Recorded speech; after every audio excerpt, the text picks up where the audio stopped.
Hey everybody, as we enter the holiday season here, we're asking our listeners to gift us with very special ratings and reviews on iTunes and any podcatching service you use. You know, there's nothing better than giving gifts during the holiday season, and there's no other gift we would like more than to hear your guys' thoughts on our show. So just leave us a review and rating on your favorite podcatching service, and our gift to you will be reading out our favorite reviews, which will most likely be 5-star reviews, but you know, we have our standards. So thank you guys for listening, and we look forward to all the wonderful gifts.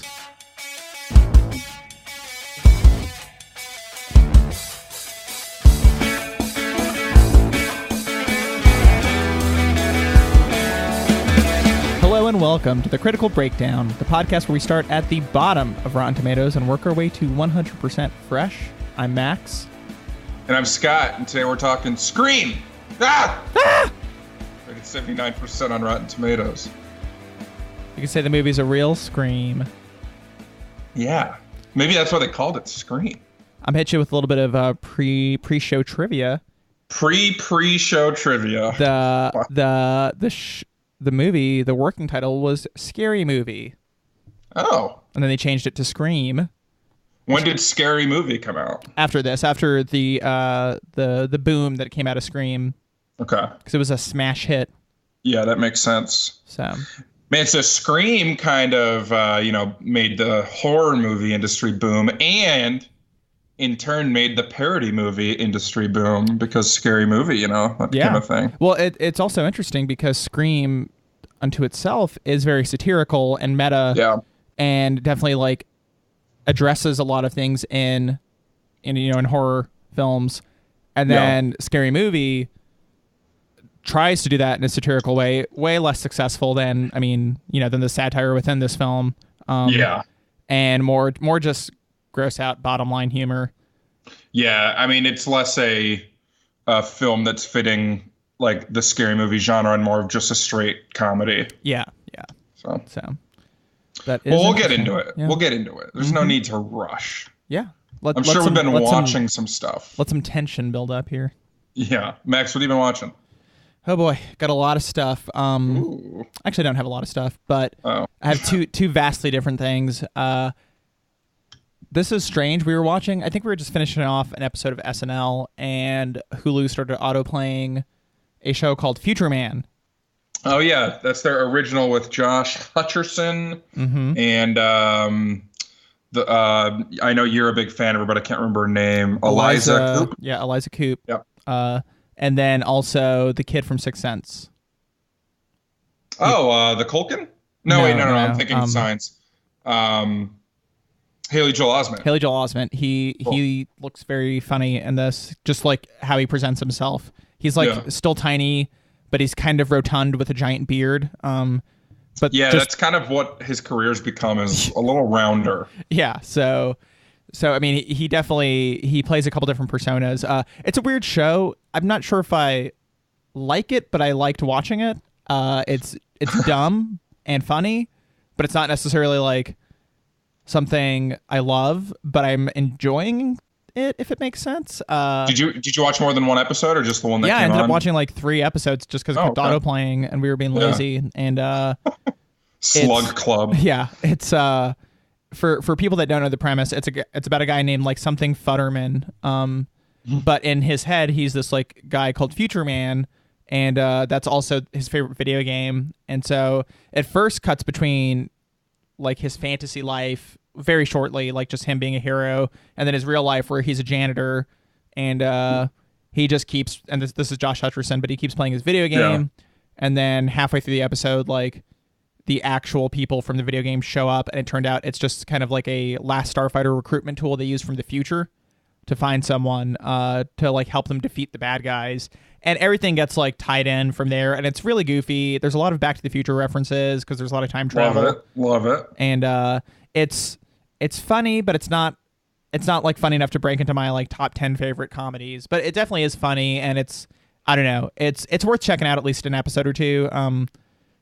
But I've heard good things about it. People, my sister Sarah, I think, was the one who told me that they had been watching it and liking it. It's the thing. I like it, but I don't outright love it. Like it's admittedly stupid, but the show does not deny that. Like the show accepts that it's stupid. It's kind of part of it. Yeah, and it also doesn't like break the narrative at all. It definitely works that it's stupid. So I don't know. I'll have to ruminate on it. But I'll probably did Hulu do the thing where they release just a couple episodes and then they'll release a couple more like in a few weeks or something? Yeah. Which I'm still working on another Hulu show, which is The Runaways, which I still enjoy. Yeah. I mentioned it a couple weeks ago. And they started out with, I think, 1 or 2 episodes getting released, and then from there have been doing weekly. So it's a good method to get people hooked right away without letting them binge it. So yeah, in my opinion, like, I don't know, if someone wants to binge it, just give them that right. If somebody wanted to stretch it out like this, they can if they release all the episodes still. So. But I get the idea of like the longevity of the hype, I guess. I think it builds conversation better when things are released over time and makes things. It for sure does. Makes things more relevant. It's strange because like Netflix's biggest shows, they have Orange is the New Black and Stranger Things, and with the first season of Stranger Things, you heard about that all year basically. But then with season 2, I haven't heard anyone mention season 2 in a couple weeks. It's just kind of off the radar, and so many other big properties have come out since then, like in movies and on TV, that it's just like, okay, we'll get back to that. And it's the same with Game of Thrones recently, which is still released weekly, but it's just like less and less. I don't know. It's become more culturally out there, but less talked about. So I don't know. It's strange. Some things. I think there's so much. There's good so much TV that nothing has the staying power that it used. Like Lost, I feel like might have been the last big like water cooler talk show. In like the golden age of television, and that probably would be considered part of it. But that was the last one that everybody would talk about every week as it came out. I feel like Game of Thrones, you have more people binging it, and with that it's more a binge catch up. But once people are caught up, I think Game of Thrones is definitely.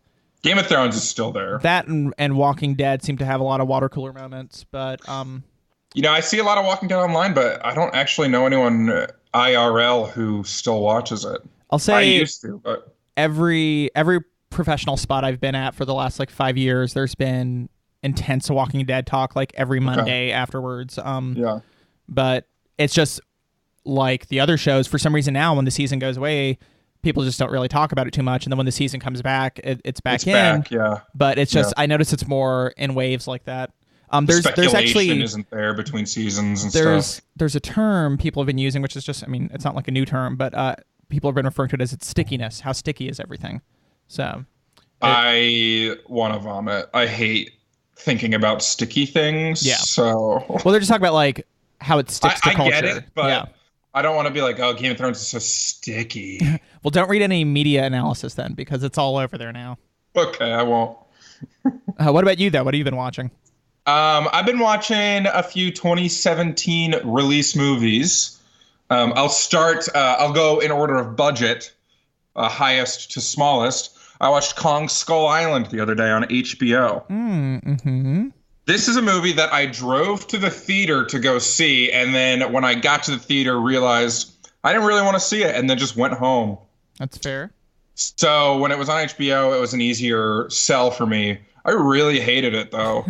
I don't love like a bombastic action film, so this was definitely out of my wheelhouse from the start. But I'll start with the things I liked.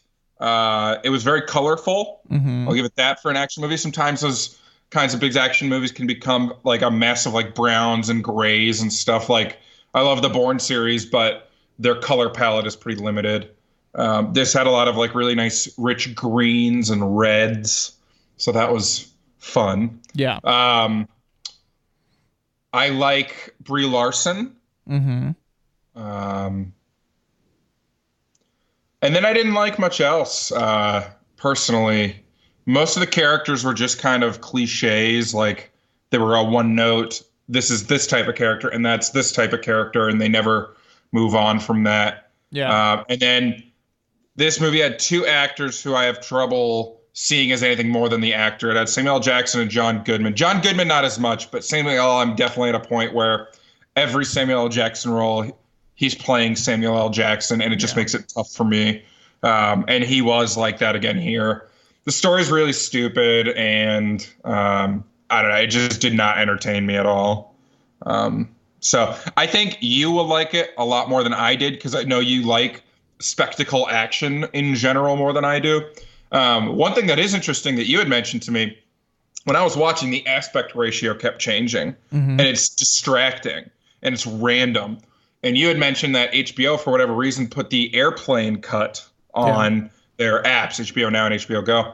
And you also said it was edited for content. And I don't know what was edited out. I didn't even realize it when I was watching it, but I wonder if it changed the experience much for me.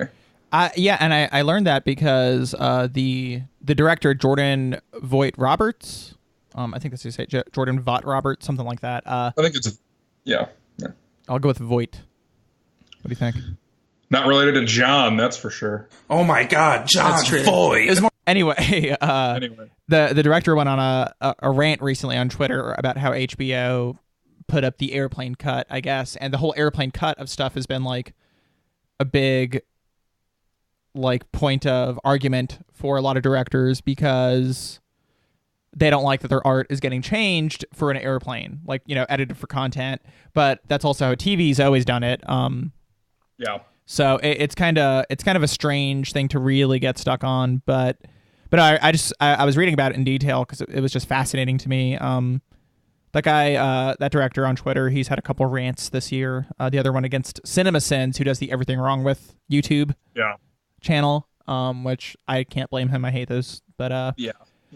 But no, that's an interesting thing to try and get up in arms about, because you're right. TV's been editing content, aspect ratios, like everything for decades now. And when you're watching something on an airplane, it's kind of the same thing, you know? Yeah, and I mean, you're in a public spot where not everyone's agreeing to watch it. So I get why things are edited for content. What I don't get is why HBO, a premium cable channel, will just be fine with getting that version. It just says a little bit about HBO, I guess. Whoever manages that was just not caring, I'm guessing. Yeah, or it could have possibly just been a mistake. I think if it was, they would have probably went out of their way to correct it. Yeah, and the fact that it's... The only reason I pointed that out is because you said the aspect ratio kept changing so much, and that's one of the complaints I read. So, I don't know, it just seems like sloppy work. It is very sloppy. It's funny, though, like, movies, I feel like recently have started changing the aspect ratio as like a creative choice. Yeah. And sometimes I really love it. Like Hunger Games does it really well, where that's definitely the aspect ratio is one way, and then when Katniss rises up into the arena, I don't remember the names of the things, the screen goes black when she's in this tunnel, and then when it comes back up, the aspect ratios change, and it's like a really powerful. Yeah. It affects the scope and things. But then there's movies like the airplane cut of Kong, and then I just read that the new Transformers, the aspect ratio just changed completely randomly throughout the movie. So when there's care to it, it can be done very well. I'll say that. I agree.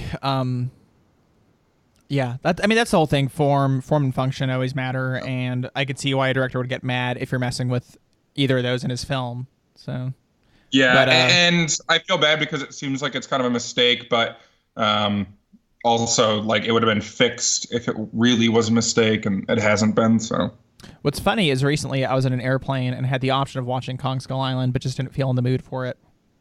What did you watch instead? I think that's when I watched Arrival. Oh, okay. I thought this was going to be like a good, like, I also been watching. You know, I was trying to segue, but no. We could lie to the audience and say you were watching your next what you've been watching. No, that wouldn't work, because then I wasn't on an airplane this week, and it wouldn't really fall apart. Okay, man. Well, what have you been watching, Max? Well, other than Future Man, the only other thing I really watched was a couple Star Wars movies. Oh. So, let me guess. Phantom Menace and the Christmas special. Yeah, actually. No, I did revisit The Force Awakens. Yeah. I still find it good. It just, I got a little bored at points. Yeah, it's very, it's very much so a rehash of A New Hope with new characters. Yeah, and I love the characters. I love a lot of the visuals, and there's just certain portions that don't hold up as much for me. Yeah. The Han Solo with those like rolly ball monsters, I don't really need that in a film. It does nothing for me in the story. The two gangs, while I like the idea of him getting confronted by gangs and the setup of, hey, I always get out of situations, I'm just like, who are these two gangs? Why are they gangs? Like, why are they just weird dudes with like funny hair? I don't know. There's just a lot of that portion that didn't work for me. But overall, I still like it. The best moments of The Force Awakens are the last battle between Kylo and Finn and Rey.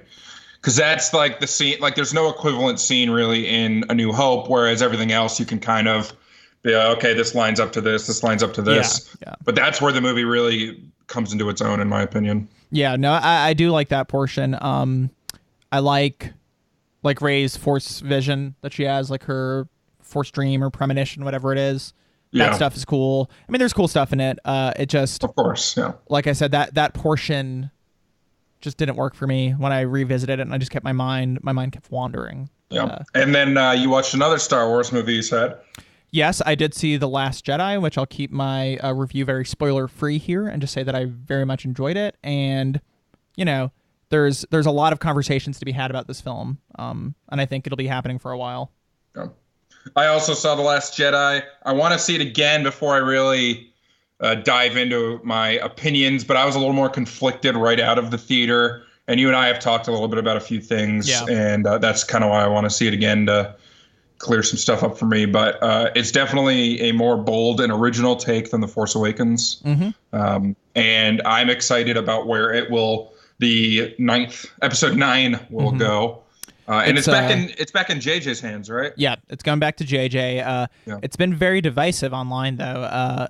On Rotten Tomatoes, it has a 93% as of this morning critic review with a 56% user review. Really? Yep.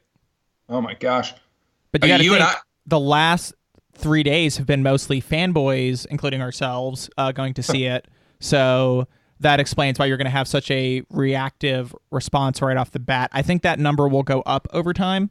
It should go up. As well as the reviews, the critic ones will probably go down a couple notches, which is reasonable. I mean, first weekend, the critic reviews usually way far on one side with a little tempering over a couple weeks. Yeah. Not a lot, like not a huge amount, but it'll trend towards like the mean. Yeah, where it hits by like Sunday or Monday should be like near where it stays, but the user review will be very interesting. I'm surprised that the user, like I was pretty critical of it when you and I talked, and in my head I still am, but that's much lower of a score than I would I would give it. Well, I mean, even just perusing around, I get your not qualms, but your concerns with it, and your need to revisit it. And I've had a couple other people whose opinions I respect that are the same way, like just kind of working through it. And then there's a lot of people who just outright like it, and then there's some people who just outright hate it. And from the outright haters, most of the stuff I've seen is just weird to me. It's all either people getting mad that it doesn't matches their books or their theories they had. And interesting.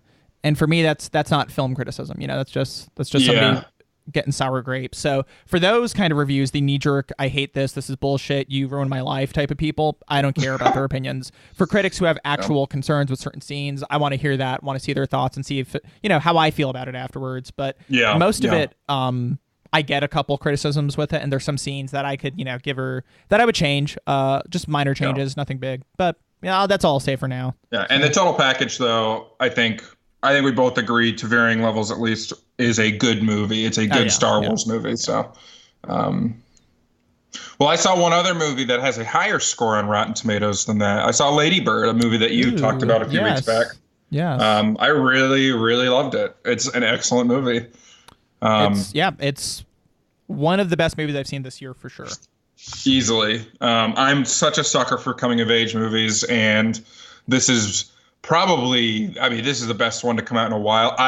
I think I've mentioned on the pod before, but I really like The Spectacular Now, which came out in, I want to say, 2013.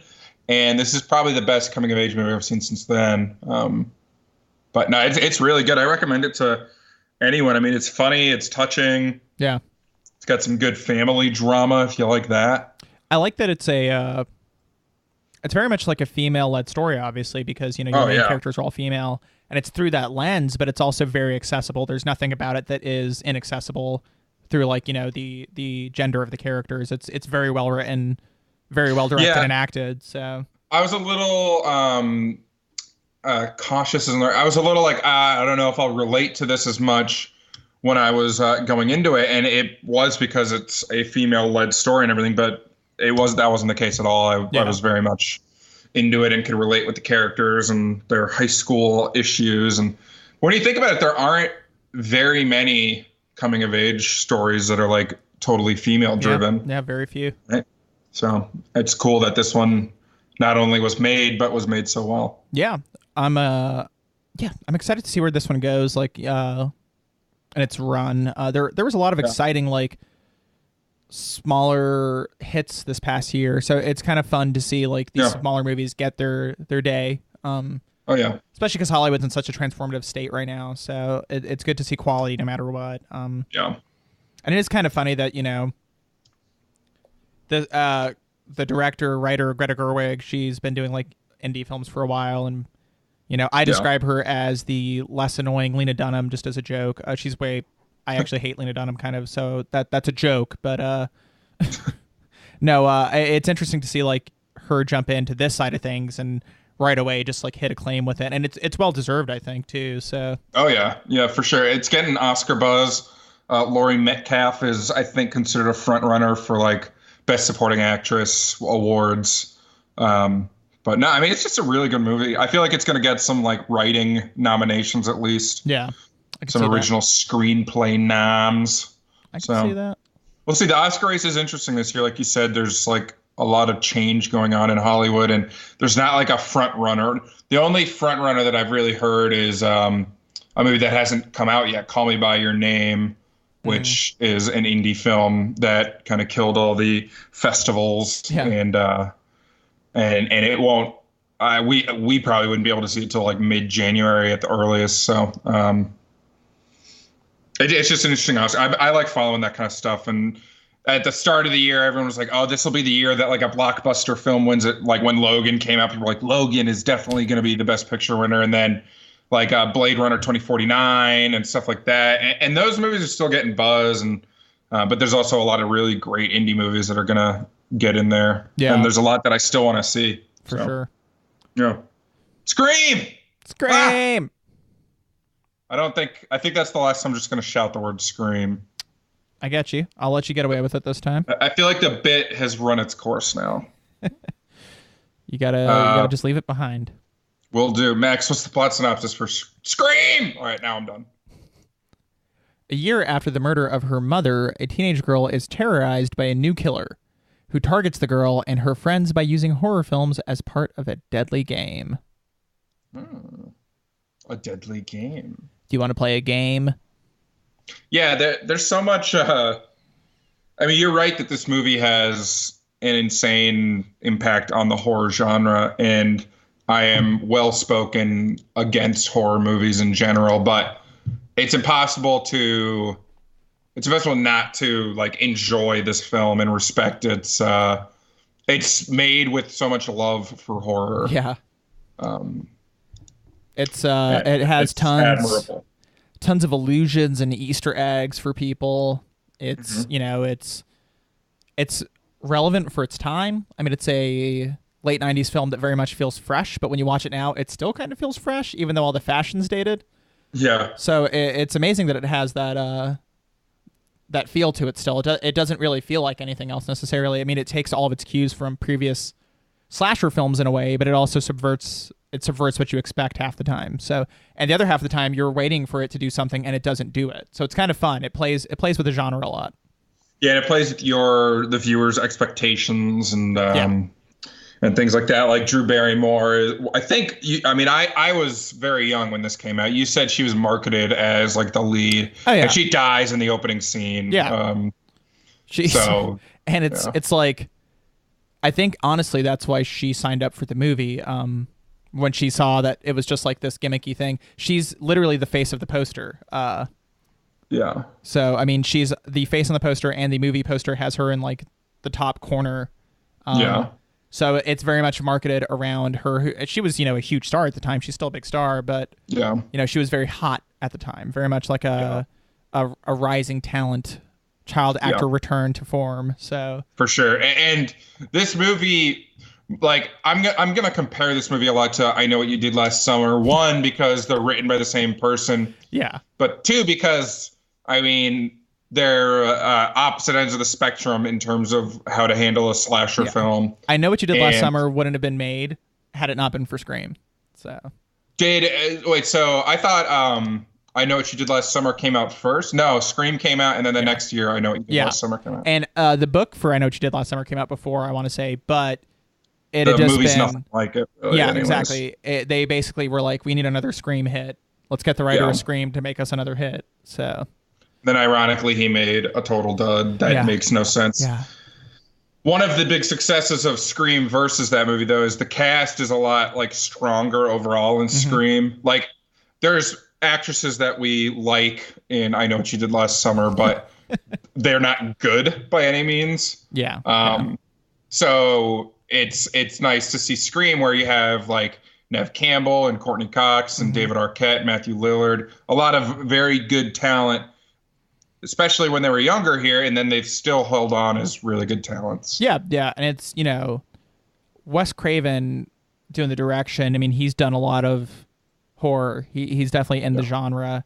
And in this, it's like they keep things comedic yet serious. There's like a good tone of threat the whole time.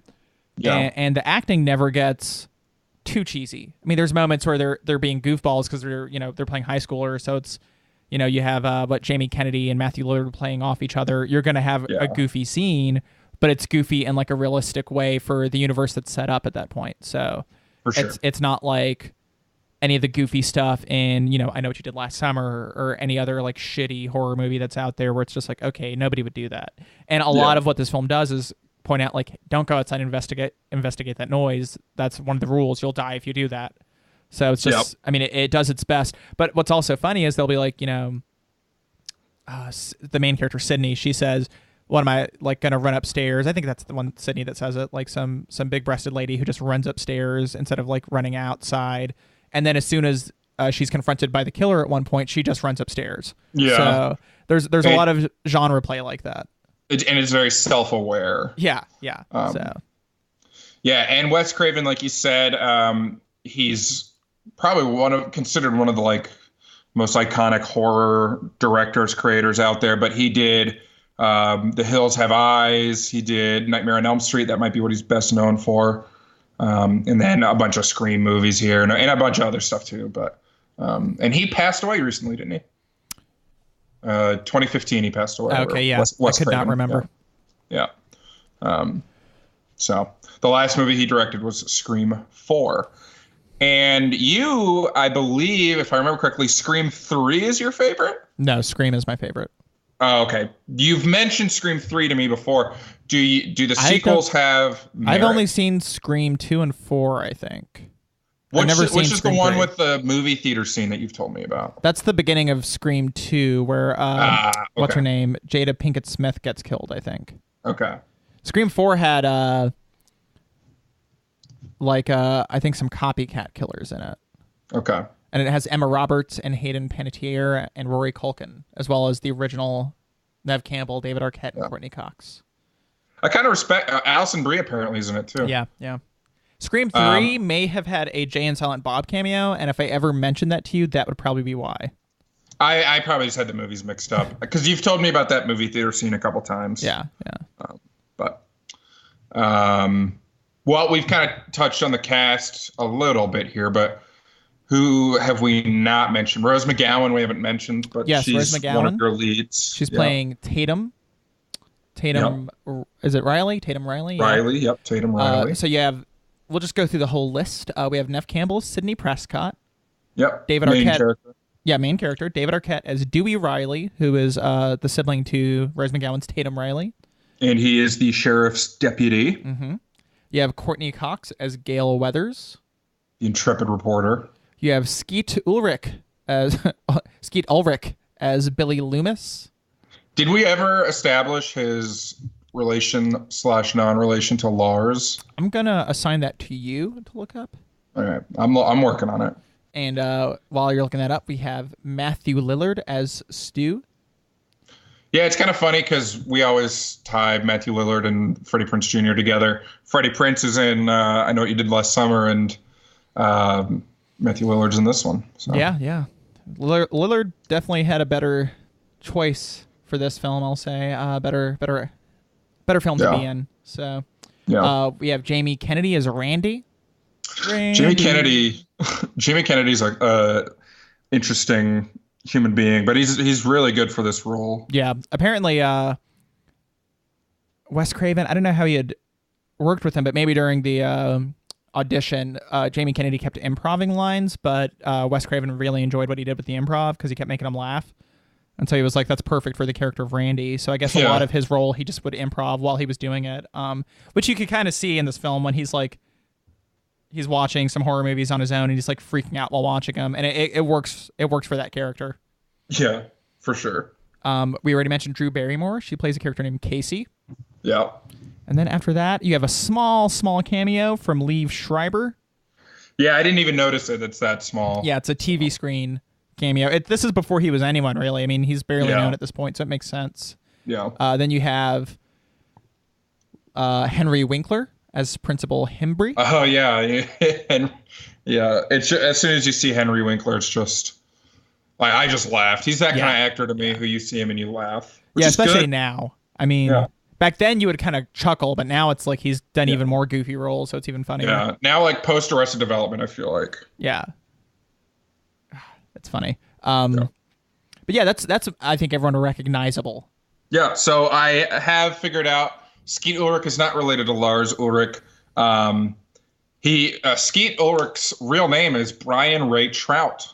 He chose the stage name of Skeet Ulrich. So, which I don't know if that's good or bad, because it would have been, or I don't know if that's better or worse, because it would have been bad if his parents named him Skeet. Yeah. But it's almost worse that he chose it. Yeah, that's... So. Like, what do you want your nickname to be? I'm going to go with Skeet.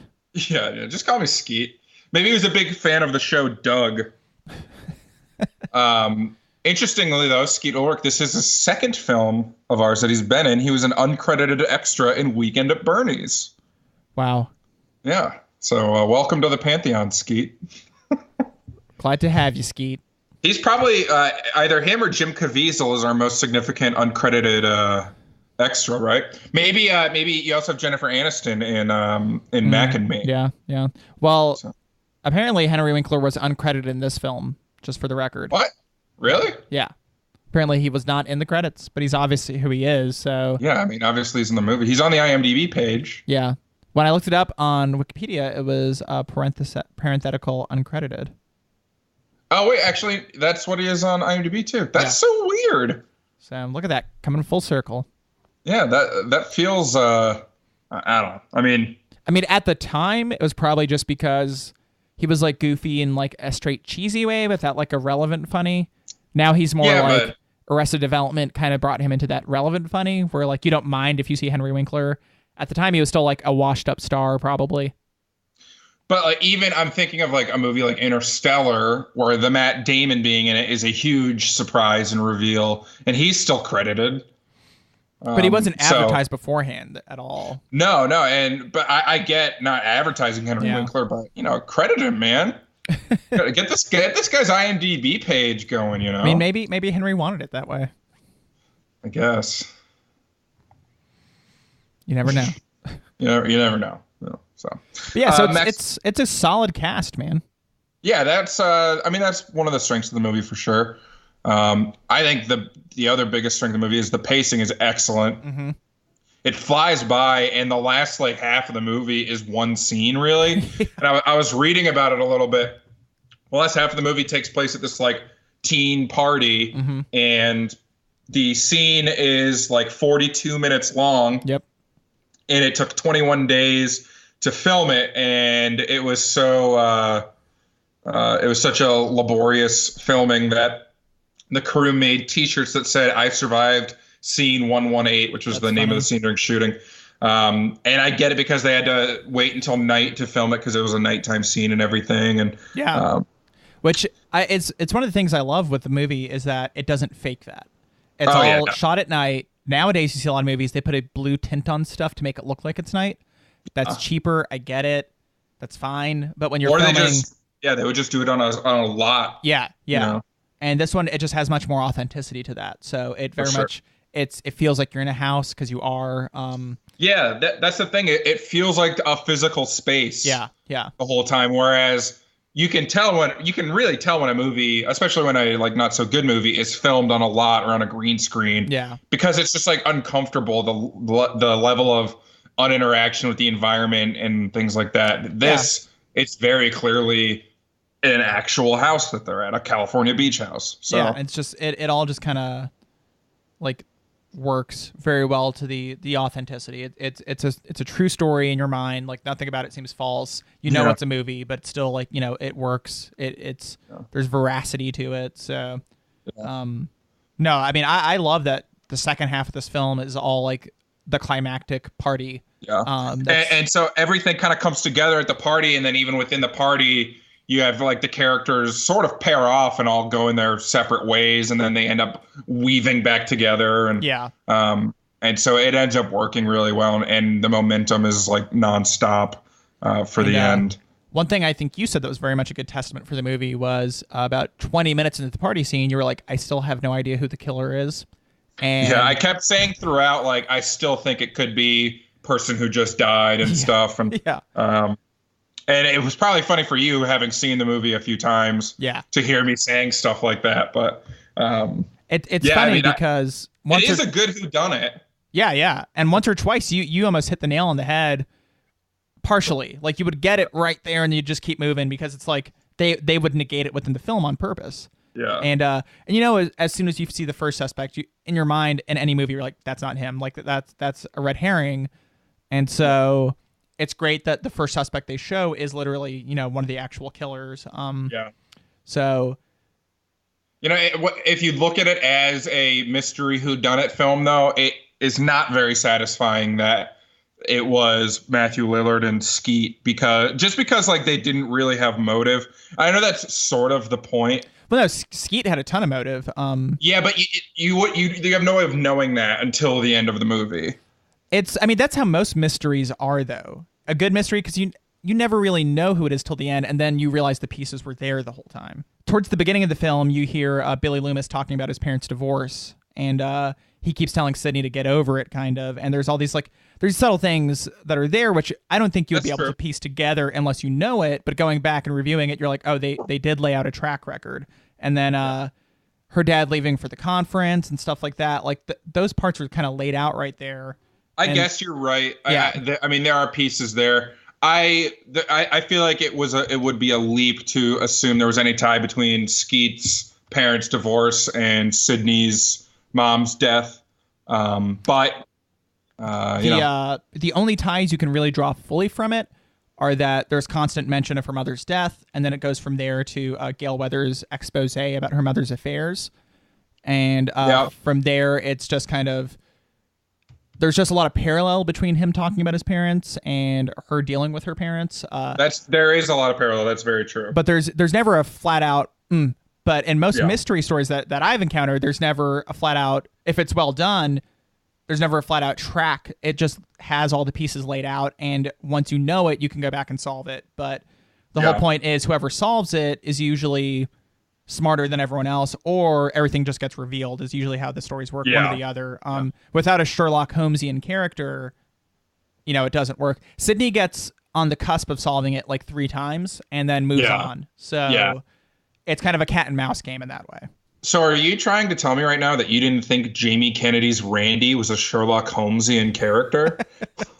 He definitely was the self-aware, audience presence kind of.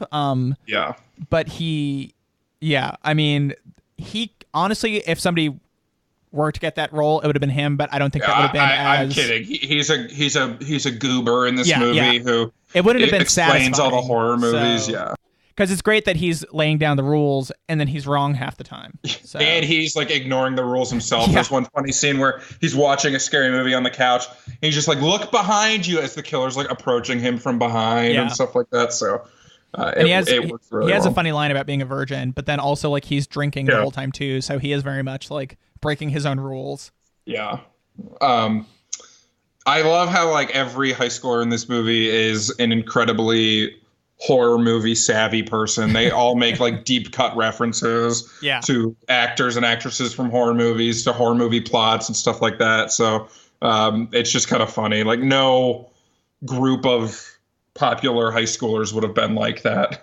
Yeah, it is kind of funny because you could tell some of them, like, you know, like your Stu and your Billy Loomis are just like Stu just wants to do bad stuff because he's a teen who wants to have fun.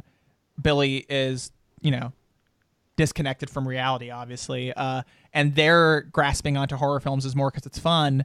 But then you have like Sydney and Tatum making references left and right, but Sydney's like, I don't like scary movies anyway, so it's kind of funny that she would like ever get anything, and then Tatum, like, they never explain why. I guess she's dating one of the killers, so maybe she just watches movies with him all the time. But then you have Randy, who, like you said, is obsessed and just talks about it nonstop. That one works really well, but then for everyone to be self-aware, that's just the writers kind of having fun, obviously. Yeah, exactly. But, I mean, that's the sign that it's like a Wes Craven, Kevin Williamson movie. Yeah. Only in their world are the high schoolers that horror aware. Yeah. But I was aware of totally different horrors in high school, you know, like having to change in gym class and things like that. Yeah, but that's even scarier. Horrifying. What else could we have watched on this line, Max? This is our 79%, or what else was on the cusp of an 80? Well, we had The Theory of Everything. That's the Hawking biopic, right? Yes, it is. I've never seen it, but I know a lot of people who liked it, and the only reason I haven't really seen it is because I have no interest in 90% of biopics. Yeah, it didn't look interesting to me from the trailer, but people seem to like it. It's high up here, so. It got a lot of awards, didn't it? Yeah.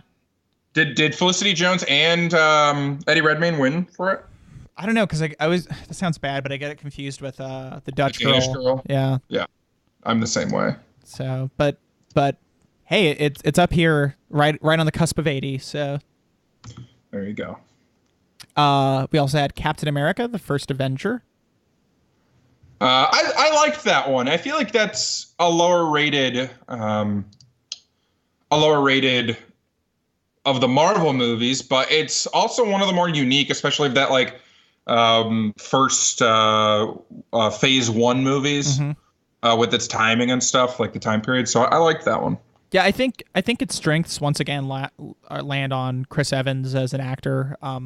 He's very charming, and they very much lay a good build up from twerp to Muscle Man, and for sure. And then his relationship with what's her name, Haley Atwell's character. It feels very real, and the fact that it's like unrequited by the end of it, it helps, and the fact that it has kind of that downbeat ending with him crashing and waking up later. It's like downbeat but hopeful, but also just kind of like exciting. They pull it off well. Once again, it's a Marvel movie, so your villain's just kind of there doing villainy stuff, but which sucks because Hugo Weaving is amazing. Yeah, and I mean, all the Marvel movie villains suck for the most part. Like, there's maybe 2 good examples now, but if like, I really want them to I want Red Skull to be a thing again because Hugo Weaving's that good, and to do him like a little better, make him more threatening. Yeah. They definitely. I mean, some people complain about humor in Marvel movies. I don't think this one does. Yeah, this one less so than the others. This one has a good sense of humor, but it also keeps it serious. But yeah, the villain problem that hopefully they'll be gone with that eventually. But of the Marvel Phase 1 movies, there like the origins for the first 4 Avengers. Like, I can't ever picture myself rewatching Thor unless it's on and my remote's not near me. Yeah. I don't know if I'd revisit The Incredible Hulk, especially since Ruffalo isn't in it. I liked it when I saw it, but I think Iron Man's the only one I'd rewatch before I rewatched this one, Captain America. Yeah, I would put it probably Hulk after Thor for me, but it would be, I'd rewatch Iron Man any day of the week. Yeah. Captain America First Avenger, I'm down to revisit. No problems with it. Thor, I'm a little bit more willing to revisit it than you, but it's Like you said, it wouldn't be like me going out and buying it. At all. If it was on like a streaming thing and I was bored, maybe. And I think it is on Netflix. And then The Incredible Hulk, I saw it. It was fine. It didn't do anything for me. I only saw it the once, but I remember really liking it. Yeah. No, I remember a lot of people loved it compared to the one before it, which I don't think you've seen yet. But yeah, and I still want to, just like the curiosity of me wants to see it. I think you should check it out. It's a weird one. Yeah, I will. Well, we're getting lost in the details here. Our next one was Melancholia. I've never seen this one, but you're very fond, and I know it's kind of an indie darling might not be the right word, but like an art house favorite. Yeah, I liked it a lot. It's a story about the end of the world, but also about depression and how humans deal with it. And it's not at all like any other end of the world movie I've seen. And it really is just depressing, but it's also kind of a cathartic depressing. So I don't know. It shows again that Kirsten Dunst is a really good actress, and it's a shame that people don't really get that a lot of times. Yeah, she is really good, and I think maybe it's just because she was like a young starlet that people don't really give her that serious cred that she deserves. But like Fargo season 2, she's incredible. I don't think you've seen The Beguiled yet, but she's very good in Beguiled, probably the best of the performances. Yeah, and I'm very fond of Kirsten Dunst. Also, she was a good MJ, people. Yeah. We'll let that. We'll stick with that. I was fine with her as MJ. The Gray. We could have watched The Gray. This is such a weird movie because almost everyone I've seen it says, "Oh, it's way better than you think it is. It's about more than just Liam Neeson killing wolves or whatever." But I've seen the trailer and I'm just like, I don't care to ever see it. Apparently, the trailer is way different than the film. Is all I've ever consistently heard. Yeah. So I don't know. 42. It's funny. I'm not as much these days, but baseball has been a big part of my life, and even I have not seen 42. And it's not for any reason. I mean, it got good reviews, obviously, and I think Jackie Robinson is a pioneer, but I don't know. I don't know what part of that story I need to see. And again, I don't love biopics. So. Yeah, that makes sense. Ain't Them Body Saints? I love this movie. This is probably only on our list because of how much I like it. It's a Casey Affleck, Rooney Mara, directed by David Lowery, like modern Western. And it is beautiful, and the music is incredible. And it's just like a little Bonnie and Clyde story, but it's just a really nice indie film. I want to say it's on Netflix or Amazon. It was like an early Sundance film, like 2008 or 2009, I think. It's just a really nice little film. And it's very different than A Ghost Story, where all those people I mentioned came together this year to make this insane art house film. This one has a very solid narrative and good direction and everything. So I recommend it incredibly highly. Yeah. You've shown me the trailer. It looks interesting. Yeah. No. I can't claim that I've seen it though. So that's okay. Then we had The Hangover. This is a good one. This is probably up there, as far as our nominees.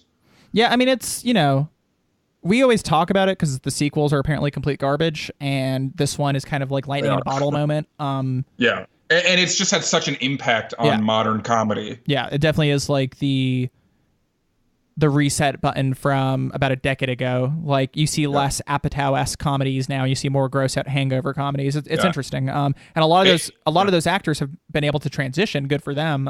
Oh yeah, for sure. So it just kind of shows there's always these little moments like Scream almost. So yeah.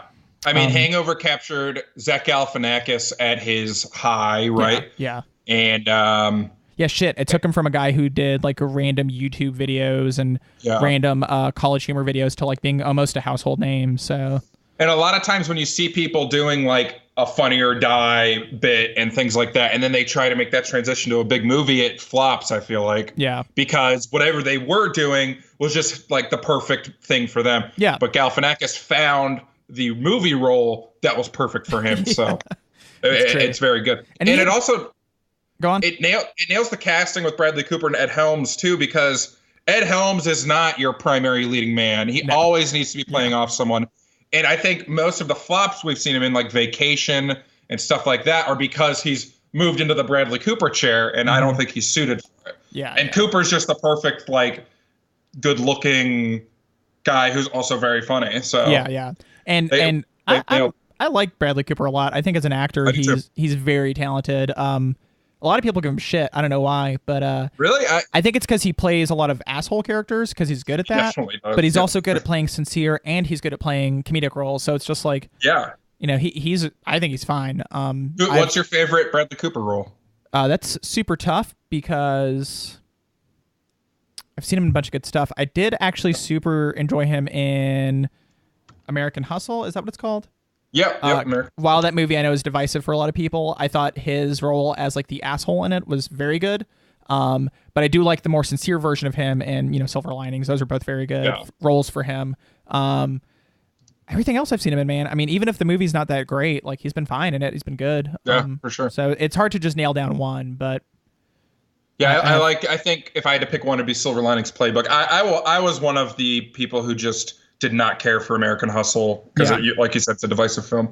And American Sniper is an equally divisive film. Mm-hmm. And I mean, there's a lot to say about it, but I think Bradley Cooper was pretty good. It's a very nuanced performance for a war movie. So I respect him a lot for that. And to hold that baby, that fake baby, and pretend it's real, that's Oscar worthy. If you can cry while holding a plastic baby, hey man, you got some talent there. Yeah. A movie that kind of also sparked a good run off of it with shitty sequels here. Pirates of the Caribbean: Curse of the Black Pearl. Yeah, this one, like I want to revisit it because when I was what did this come out? 2003? 2003 would be my guess. Yeah, I remember I was in 6th grade when this came out. And we were living in a small town in Massachusetts that had the only theater nearby was one of those like second run theaters where the tickets were cheap, but they didn't get the new releases. Yeah. And when Pirates of the Caribbean came, we saw it and everything. I want to say my sister saw it 7 times or something because we lived within walking distance of the theater. And so her and her friends would always go. And it's just a very entertaining movie. And it's become this, like you said, shitty sequel after shitty sequel. I want to say all the sequels are rotten. I don't quote me on that, but I want to revisit them because even the sequels when I was in high school, I enjoyed, but I wasn't a very good film critic then. So I want to revisit them with a more nuanced eye. Yeah. It's, man, I mean, that kind of stuff is tough because there's always, you know, the nostalgia factor. Then there's always like your tastes change as you grow up. While as a child, SpaghettiOs were delicious. Now you realize they taste kind of like copper, so they're not very good. So it's, you know, but you still have good memories of eating SpaghettiOs. That's how movies are. It's all subjective. It's all taste versus, you know, what you know. Also, sometimes seeing a full set of something makes you go back and review things differently. That's true too. I was reading this week, kind of jumping back to our early episode discussion here. Half the fans and half the critics when Empire Strikes Back came out did not like the movie. They just thought it was either a bad follow-up or just not really doing anything with what came before it. But over time, that opinion has changed completely, and that might be like a cultural take or just people revisiting stuff, and that's very much a thing. I mean, it's not. I don't think I formed The Force Awakens opinion until I rewatched it. And then, and we did see The Force Awakens twice within one weekend, as of its release day. Yeah. So when you add age to it, like, I mean, there's so many things that you need to revisit just to see things we've revisited on the list here that were like, that was a lot worse than I remember it being. Like Space Jam is the big one for me. I remember Space Jam being amazing and fun. Watching it again, I honestly really dislike it. Yeah. It's just a bad movie when you watch it from this lens. Yeah. Oh, definitely. One other thing, Pirates of the Caribbean, I'll say, and I don't know if it's there to blame, but the budgets on every Pirates of the Caribbean movie are insane. Yeah. And nowadays we have these ballooned budgets where like Scream had a $14 million budget, so it made money. It was great. But you look at all these other movies, even good movies that do well at the theaters, like Blade Runner 2049 did pretty well at the theater, but its budget was insane. Yeah. So it's not going to make money. Yeah. And it's a bummer. It'd be funny if with the Pirates ones, it's like they're actually doing covert military operations and just using that movie to cover it up. And that's where I would watch that movie. I think it's actually technically called Argo. So fair enough. Yeah. Yeah. I've been meaning to rewatch Argo. So perfect. There you go. A movie I've never seen, but I've always heard good stuff about. Punch Drunk Love. Punch Drunk Love. Yeah, that's another. It's like an art house film that I haven't seen all of. I think it's Paul Thomas Anderson and Adam Sandler. Yep. Yeah, it's one of Adam Sandler's few non-Adam Sandler movies. Yeah, I know that sentence makes no sense on its own, but I think everyone gets it. Yeah. Yeah. So like, there's that, and there's the Reign Over Me, and then this year the Meyerowitz Stories was really good, where he's not playing his usual Adam Sandler self. Yeah. I have not seen this one either, though, but I have heard good things. I think I might own a copy from like someone lended it to me and I forgot about it. I got to go back and look. And if I have it, I might watch it. So. And whoever lended it to Max, if you would like it returned, Max doesn't have it anymore. If you want it returned, leave us a 5-star review and I will send it to you. So after that, we have 2 strong contenders. One that I don't think you would actually want to watch, but it would be interesting to talk about for a whole episode. And then one that's just a good movie. I will start with that one, Office Space.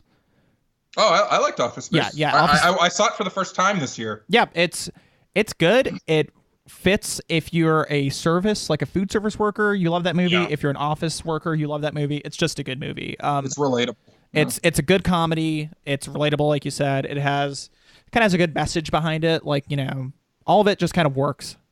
Yeah. I'd probably seen 75% of the movie through like bits on Comedy Central to YouTube clips and stuff, but I didn't realize until I saw the total package how memey this movie is. Yeah. I didn't realize this is where 2 chicks at the same time came from and stuff like that. And it's really good and it ages really well. Yeah. I think Mike Judge, excuse me.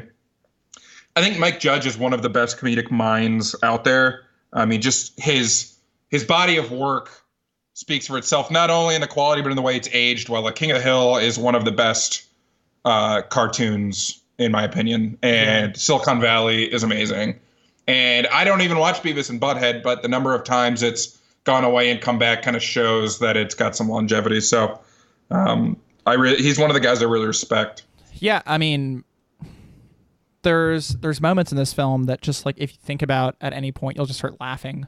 Like you said, 2 chicks at the same time. All the Michael Bolton stuff. The Flair. Yeah, the Flair. God, that's like probably the most referenced thing I hear, just like low key referenced all the time. Yeah. And it makes sense. I mean, it works because almost everyone can relate with the film. Yeah, it's exactly right. Everyone's got the direction that they can relate to. So. Yeah. You have a shitty boss. In multiple fronts, you have a piece of equipment at work that doesn't work the way you need it to. Yep. You have a pretty good job and you're chill with it, but all your friends have shitty jobs. Like all sorts of stuff work in this film. Yeah. It's just a really good comedy, and it's way different than a comedy like The Hangover. This is like a sincere, heartfelt but funny, like sarcastic half the time comedy. It's just good. I mean, I miss that age. Like I like The Hangover, but I don't like the direction that comedies have gone since then. Like you said, we don't see the Apatow comedies anymore, and that sucks. Those were very good comedies. Like this movie, Office Space, like Me, Myself, and Irene. Like there's really good movies out there. There's something about Mary. Like they're just good comedies that age well. And what's funny is those 2 that you just mentioned, those are Farley brothers, I believe. Yeah. And or Farrelly brothers. They were gross out comedies at the time, but when you compare them to something like The Hangover, they seem almost approachable. There's something about Mary has it has a jizz in the hair scene, and that seems like nothing compared to the stuff we see these days. So it's kind of funny how that changes over time. I do think stuff like seeing smaller indies get big, like The Big Sick and like Lady Bird with heartfelt comedy, I'm hoping that leads to a trend. I would like to see some more of that out there, more in the mainstream. So I'm hoping these steps taken off here can maybe lead to a little tempering of the comedy genre.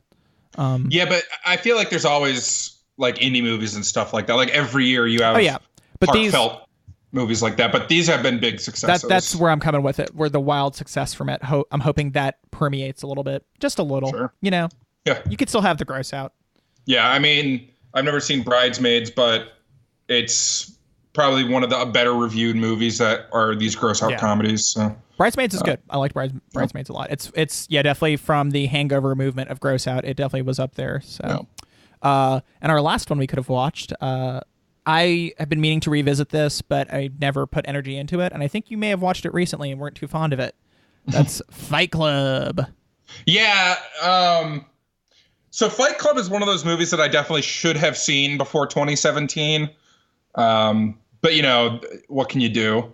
So I finally watched. I knew the twist and everything, and I was just let down because this is the kind of movie that and I've mentioned this like subgroup of people before, but every person who thought they were like a really edgy film person, this was like their favorite movie. This or Donnie Darko or The Boondock Saints, like all this, the same subset of people love this kind of movie. And we talked about this with your brother, I remember, on the Watchmen episode. I think Donnie Darko came up somehow. It just didn't feel like a good movie to me, Fight Club did. And maybe it's just because it's not 1999 anymore and it's been very influential. So I've seen takes similar to Fight Club in other movies. Like, I'm a huge David Fincher fan. He's probably one of my 2 or 3 favorite directors. Yeah. But this is probably my least favorite of his movies. But this movie influences all his other work. So I would have been interested to talk about it. Did you like it when it came out? Yeah, I liked it.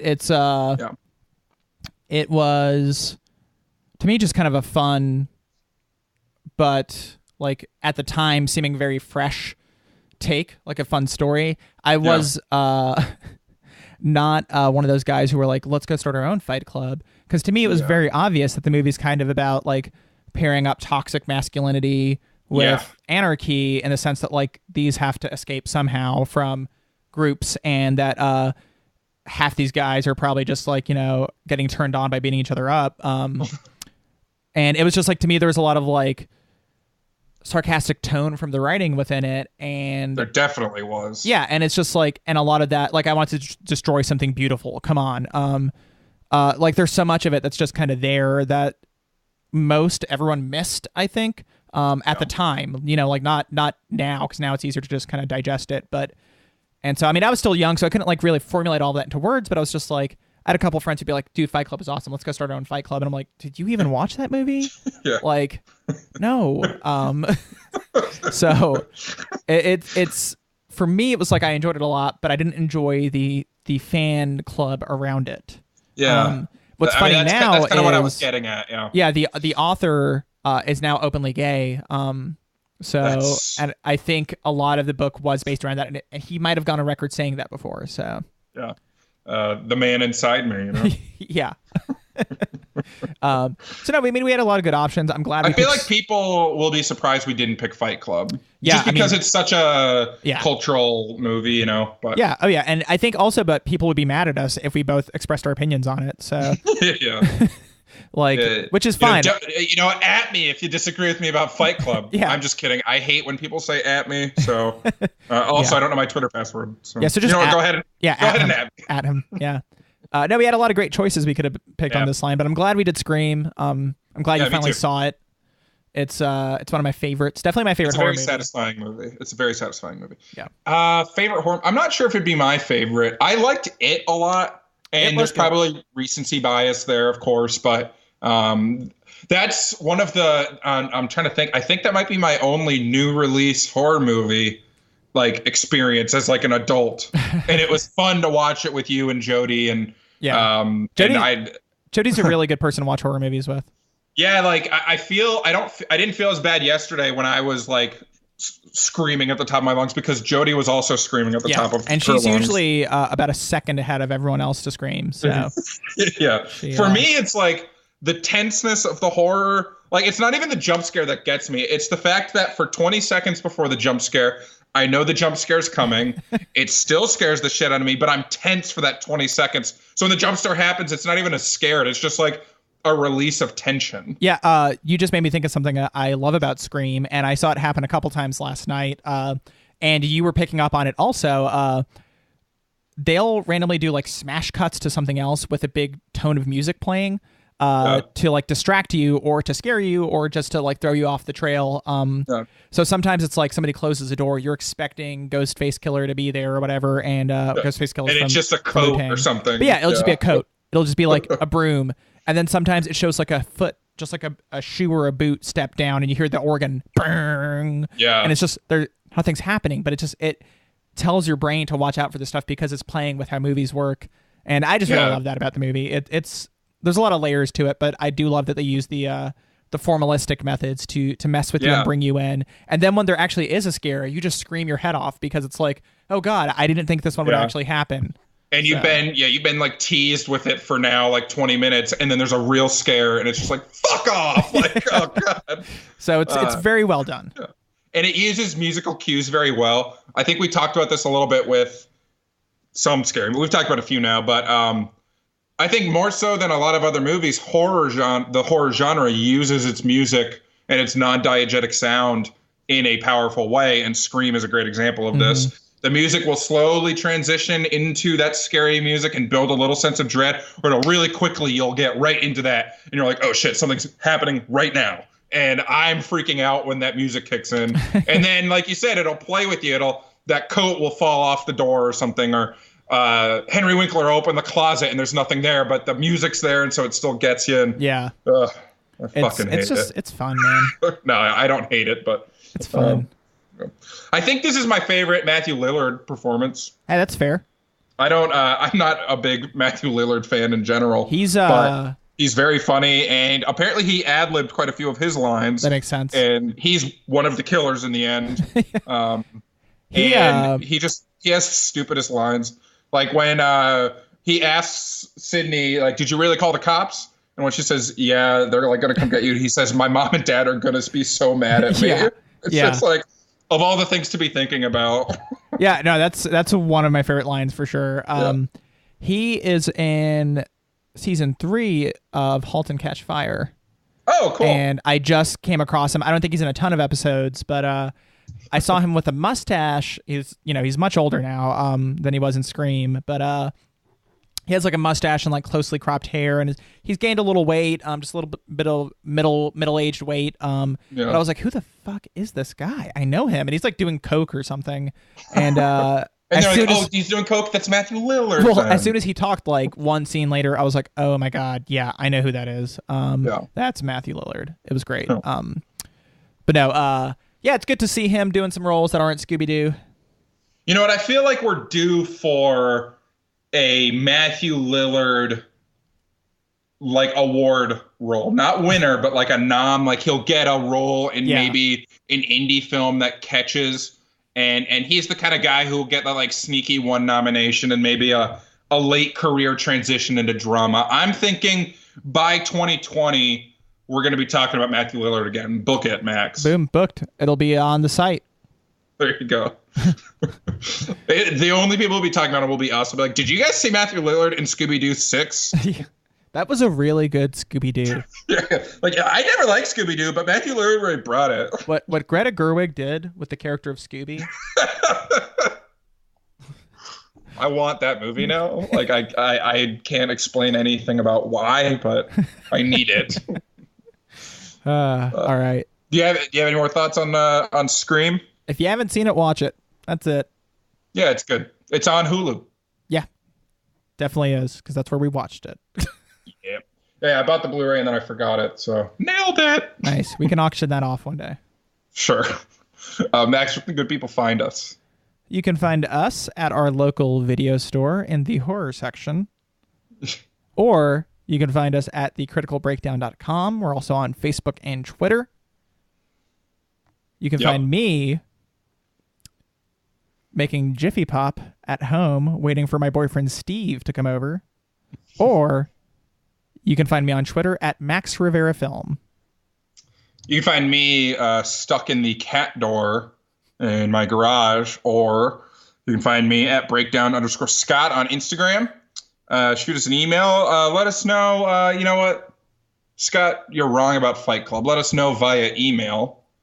Leave us a 5-star rating and review on iTunes, because we really like that shit, man. It's good shit, man. It's good shit. So just do it. Jason Brown did our music. Josh Rivera did our artwork. And you know what? Merry Christmas, everybody. Merry Christmas, especially from Wally, the podcast dog. Especially from Wally, the podcast dog. Next week. A Christmas interlude. Ho, ho, ho.